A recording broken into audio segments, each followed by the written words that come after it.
Everybody hear me? I think you can, right? All right, good morning, everybody. It's 10 a.m. We'll get started. Welcome. My name's Tom Hasman. I'm one of the moderators. I'm the moderator for this track today. Just a few announcements. One, please silence your phones if you haven't already. Two, you've heard this before, but I'll tell you again, thank you so much to our sponsors. We cannot do this conference without them, so please, when you get a chance, go out there and visit our sponsors. And third is the surveys. If you scan your QR code, that will take you to the RSS website. The second link down is the surveys. Us moderators are not eligible for, or volunteers are not eligible for the door prizes, which is fine, but you guys are. They give a lot of good stuff away today at the end of the day. Every time you fill out one of those surveys, you automatically get another entry to win those prizes this afternoon. So big incentive. Please fill them all out. You'll get one entry for every one you do. All right, and without further ado, our next talk is with Trueye. I'm a guy that works from home, so I'm really interested in her talk about working from home and security risks. Ladies and gentlemen, please give a warm welcome to Trueye.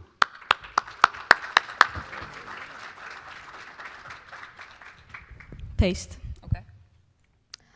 Good morning, everyone. Am I audible? Okay. My name is Trueye. I'm currently a grad student in Canisius in the cybersecurity program. I was interning in Amazon over the summer. I'm currently working in a project where I create a synthetic environment for educational purpose. If anyone wants to learn how to hack or check vulnerabilities, I'm participating in that project. And then also US Cybercom was interested in the project, and I'm working on that one. If you guys are interested, you can reach me out on my email and LinkedIn. So let's go into it. Work from home and security risks, and the proposed solution is SASE. I'm sure all of you guys will be included in this list. If not, still this presentation is for everyone.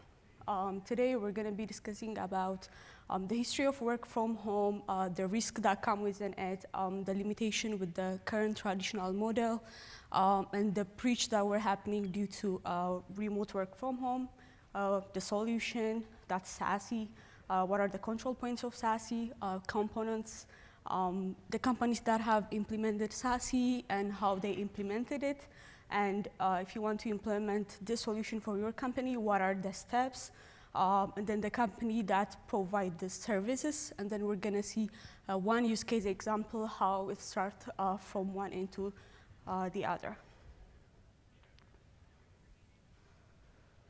Okay, so it all started in 1979. It was like an experiment of 5 employees that work in IBM who were allowed to do work from home. And then after that, in 80s, some companies implemented this as an experiment. But after 2010, the Telework Enhancement Act required every company to have a work from home policy as long as it's not affecting the productivity of the employee. And then after that, it's becoming common, but COVID came. That's like the game changer for work from home. But when everyone changed to remote, no one think about the security risks that come within it, or they were not prepared to control or to survive the attacks. So majorly, there are divided to 4 these risks: the network risk, data privacy, user authentication, and endpoint. The employees' network was not secured. Their access was unmonitored. If they're outside of the VPN, the companies were not able to control their activities. It increased the surface attack because employees were working in the US, Europe, and different continents. So it created a large surface attack. Even if there's to control, it was not able to scale it. On data privacy, there was a lot of phishing, social engineering attacks targeted to employees who work from home. And then their devices were not updated. The softwares are outdated, which also increased the attack. So at that time, they were using the traditional security model, let's say it was rule-based, like the prevention method was they'll just have static IP policies that doesn't like protect the dynamic vulnerabilities that is coming to them. They were unable to extend visibility and monitoring. Some companies use VPN, but that VPN was a bottleneck when a lot of work from home joined to that VPN. There was inconsistency in the policies. For one office, they will implement some policy, and then they will not do the other one, which still create a lot of consistency. And again, the device of the employees were not secured enough. So due to that, there was three major, I just picked this three attacks that happened due to work from home. If you remember the 2020 Twitter attack, it was based on the social engineering. So they use a spear phishing technique to impersonate the employer. They have access, and then they breach. The Zoom bombing incidents also, it was due to unprotected meeting. Many Zoom users doesn't have a secure password, or they don't use like meeting password. That creates it for attackers to join that meeting and to gain information. And the other one is the Cognate ransom attack. This was based on the remote desktop protocol was not updated, and due to that, also they got breached. So the solution, it's SASE. It stands for Secure Access Service Edge. It was introduced by Gartner and Joe in 2019. It's a new architecture strategy for security and networking, and it's based, it basically addresses the cloud-centric world. So what are the control points? Data, user, and access are the control point for SASE. The data which flows in and out of the SaaS application, the user who's accessing that application, and the business rule for the access. So SASE has 5 main components. It's an architecture, it's an idea, and it has these 5 components. The SD-WAN, software-defined wide area network, next generation secure web gateway, NGSWG, firewall as a service, cloud access security broker, and zero trust network access. Okay, so let's see each. So SD is a network solution that enables dynamic software. It's based on software for wide area network. So it do dynamic traffic management, makes a real-time decision about the best routes to take. Let's say you're simultaneously sending email and downloading file. So based on your security policy, it will decide that if you have broadband and 5G, the file download would go through the broadband, and then the download will go through the 5G. So it will make that decision based on the available paths. So it will do the dynamic decision for you. It's gonna do optimal performance because it will use the multiple network connection that your company has, so it would not be only expecting to go through one connection. It supports multiple types. If your company have 5G, broadband, MPLS, it all support that one. And it make it easier for the network administrator. They can see the alerts, any network traffic under that organization through a centralized management system. And it has a link aggregation and failover, which means if your company has 4G, 5G, and broadband, when you request google.com, it will go through each link, and then if one connection fails, it will redirect it to the other one. The next one is next generation secure web gateway. It's the improvement of the secure web gateway. So as you see in the picture, the guy was using, working from a coffee shop, and then it will come once he get connected to the internet, SWG will come to the picture. So it incorporates a machine learning and behavioral analysis tool to detect or block unknown threats. So if you're searching a site that's malicious, it will automatically delete it. Even if that kind of pattern is not registered on the database, it will do dynamic analysis because of it's incorporated with the machine learning. The other one is SSL traffic decryption. So most of the issue happening with web is it's harder to decrypt. Sorry, guys.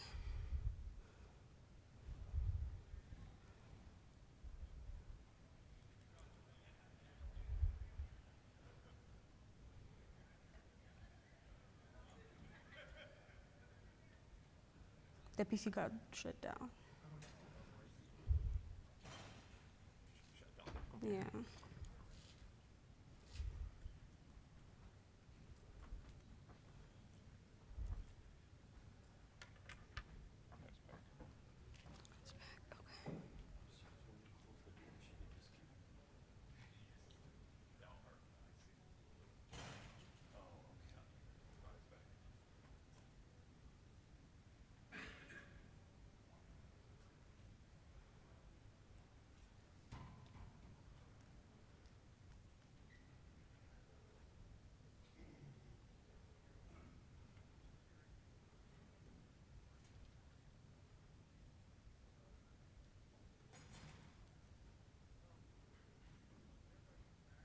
Okay.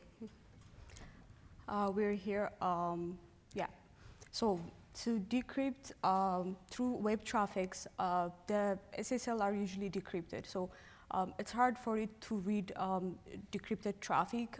So what this next generation secure web gateway will inspect this encrypted web traffic without delaying the performance.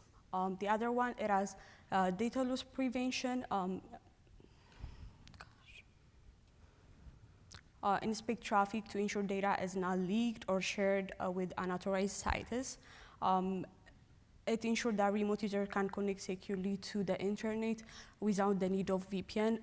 Once we integrate this all 5 components, we're gonna see how it will make it secure without using VPN, company's VPN. And then it can be integrated as well with Zero Trust. The third one is CASP, Cloud Access Security Broker. So this is only for the protection of the cloud that we have. It will come, as you can see, there's SW1 Edge, the internet, and then next generation secure web gateway will come to the picture, and then the firewall, Z10, and then lastly, the CASP. So it shows the transactions happen, how they are being accessed by the employees.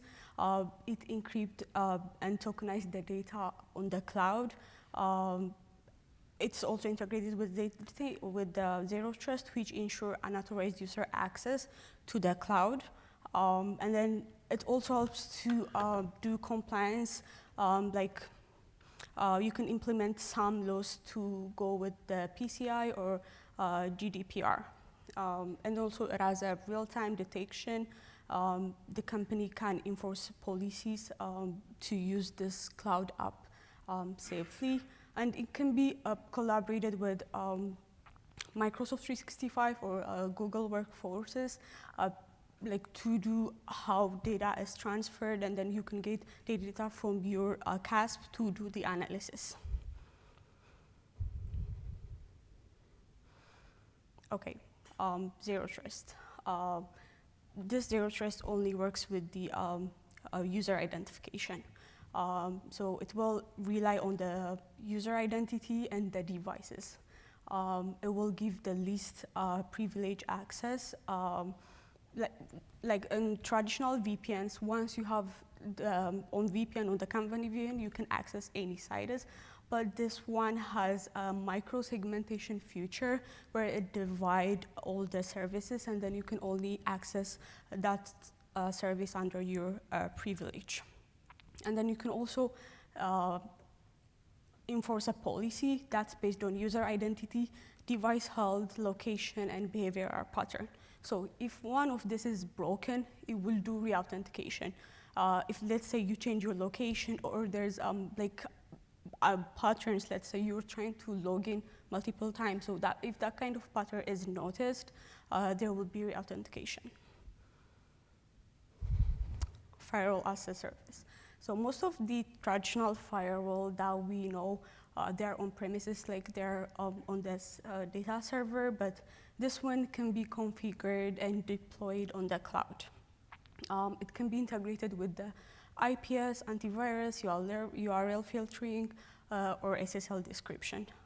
It's way simplified deployment compared to the traditional one.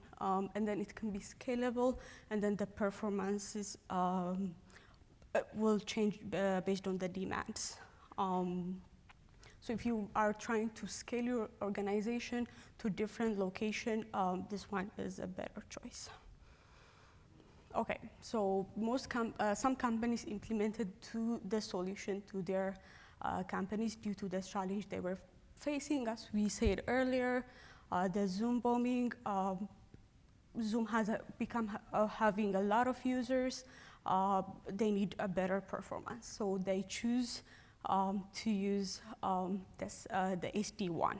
So they use the VMware service provider to implement this. So if you see in the picture, the SD-WAN edge, so SD-WAN, it can be an app or it can be configured to the router. So that will send requests to the internet. And then the internet will redirect it to the SD-WAN gateway.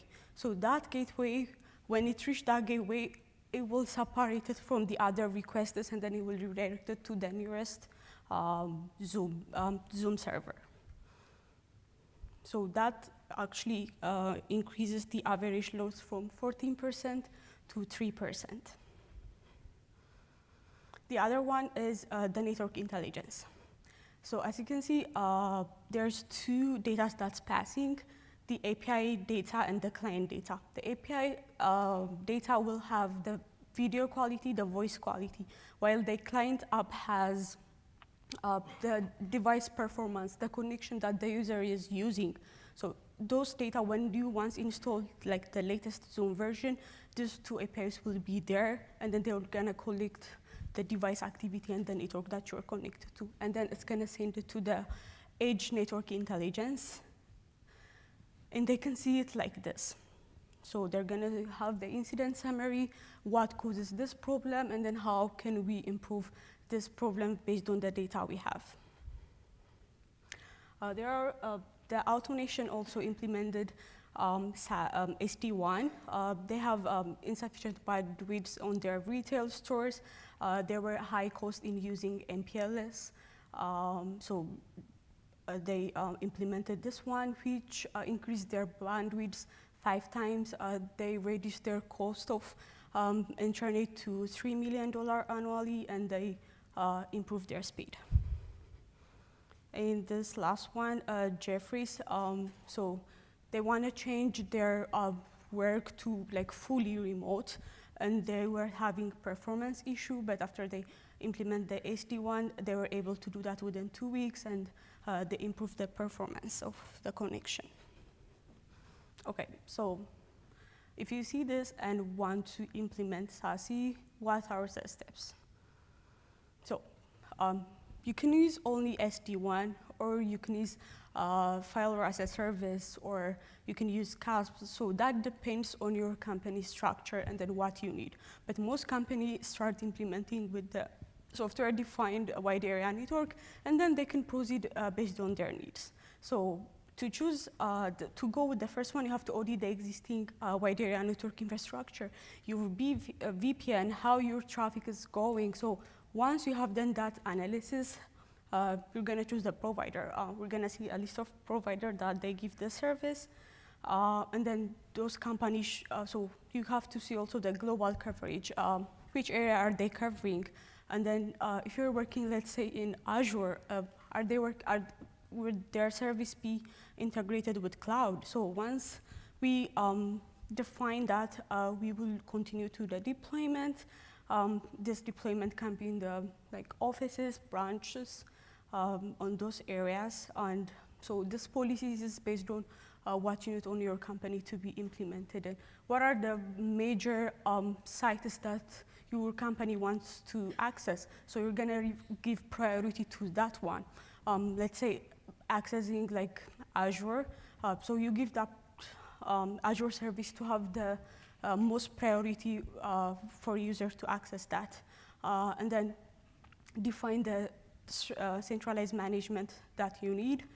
After that, you're going to start with the pilot implementation and then full rollout. The same goes with Zero Trust network access. You have to audit your VPN again, and then you have to make sure that the user authentication you use, let's say AD or Azure AD, if the company that you choose is integrated with AD, what kind of device is my employees are using? There are different operating systems, so that also matters for this one. And then define the least privilege access, and then on what dynamic control should the Z10 behaves, like what are the patterns that the company doesn't want their employees to do. So that could be micro-segmented, and then to do the continual authentication, re-authentication, blocking. So that can be also implemented based on the company need. So CASP is, if you are working on a cloud-centric world, if it's more focused on the cloud, you have to go through like this step.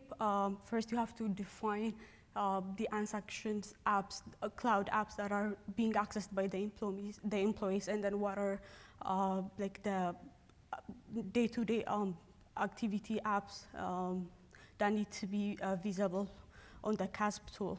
And then you're going to implement the data loss prevention policies, and then you're going to do like configure enforcement access. Then you have to also enable real-time monitor detection because you need to get the data, the notification to your centralized management system. Also setting up automated alerts so that there can be real-time detection.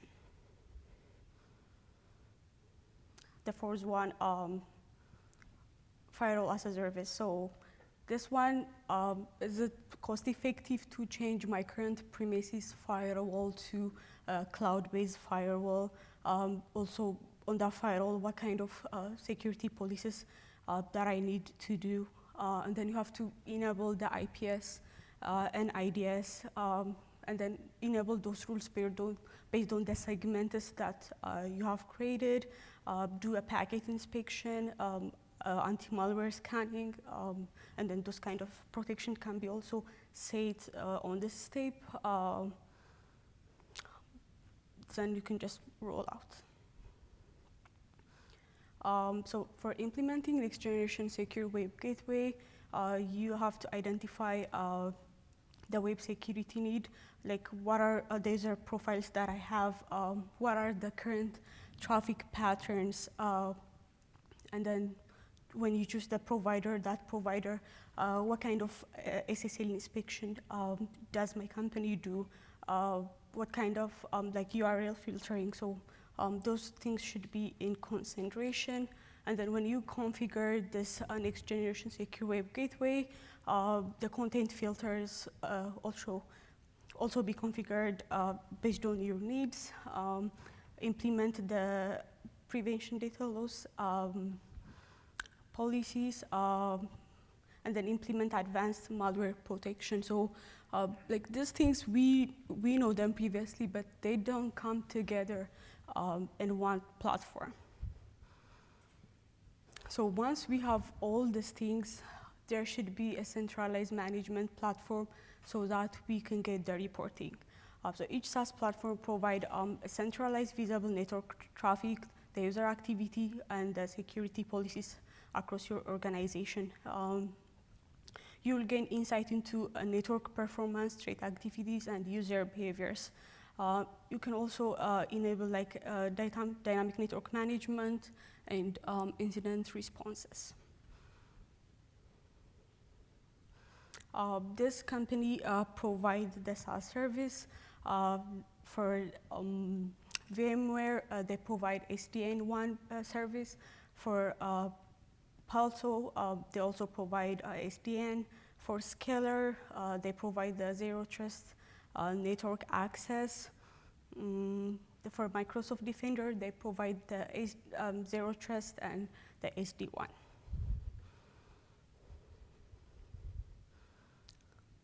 So let's create a use case. So how come all these things be in one picture? So let's say the user is accessing his email from his house. So first, for this thing to work, he needs to have the SDN1 edge installed on his computer, or his router has to be configured to the SD1 edge. So when they access the internet, the NGS1 will take the place, do the analysis, do the filter check, and then pass it to firewall. So the firewall will do all the things that we discussed earlier, and then pass it to the gateway. So after it passes to the gateway, it can access the company's database, cloud services, data center, and the server. But before that, Zero Trust will come to the picture and then do the inspection of the user. Is this user allowed to access these resources? And then if they're accessing the cloud services, CASP will come to the picture and then do the inspection of what is needed. And then this is the company resource. So for one user to access the results, we'll have to pass through all these steps.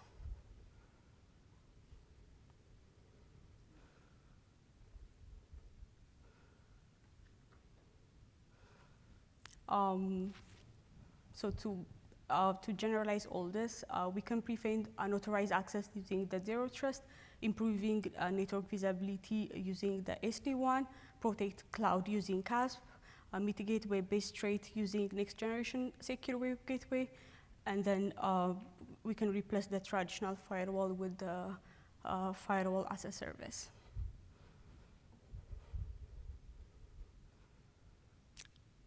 So this is all about.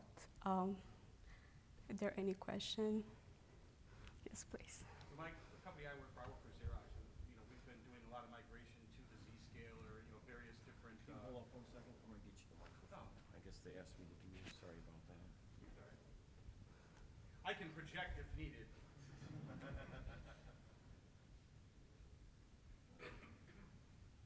Microphones. Test. It's not working. Well, I guess project. Yeah, I can project. No problem. It's not So working. when migrating to this type of strategy, Mm-hmm. I personally have noticed some performance impacts. Okay. So what can be done, when we're migrating to this type of Zero Trust, Zscaler integration? What could be done to minimize productivity impacts? Slow, like especially for Office 365 and the stuff that's based in the cloud. I'm noticing, a lot of us are noticing a little bit of a productivity hit. Things are slower to load. Is there any way to improve that throughput with this type of strategy? So do you mean the connection, the latency issue? I don't think it's a connection like from home, because I have high-speed internet at home, for example. I think that it's the nature of the layered applications that are, you have to go through this and this and this and this to get the connect. I think that's what's causing some of the slow. Okay. Also, just Office 365 by its very nature seems to be a little bit slower than the on-prem app, like when you load the actual application. Yeah. So I'm just wondering if there's anything, if they're paying attention to that from, okay, this is great, but how do we also make sure that the network is still fast enough to be able to do the work we have to do in the time we have to do it? Okay, very interesting question, yeah. So most of the problem for this issue is the company providers doesn't have the full knowledge on how to integrate with these cloud services. So let's say you're using a ZTN service and then you're using AD, Active Directory, for you to authenticate user. But the company provider might not touch everything on the AD authentication. So that's like the major thing that's like causing this latency issue. And then for one company to be secured, it doesn't have to use all 5 components. So for your company, if you are all the services are on the cloud, you can just use CASP, and then that's enough for you to do all the authentication. If you notice on the presentation, most of the things are integrated together. So it doesn't have to be all these 5 things to work at once. If your company is more focused on like web access, next generation secure web gateway will be enough for you to do the threat intelligence, the activities, that kind of things. If you are heavy on user authentication, let's say you're working on a very sensitive data, ZTN will be enough. So that's like the dynamics that's creating that one. Okay, thank you. You're welcome. Any question?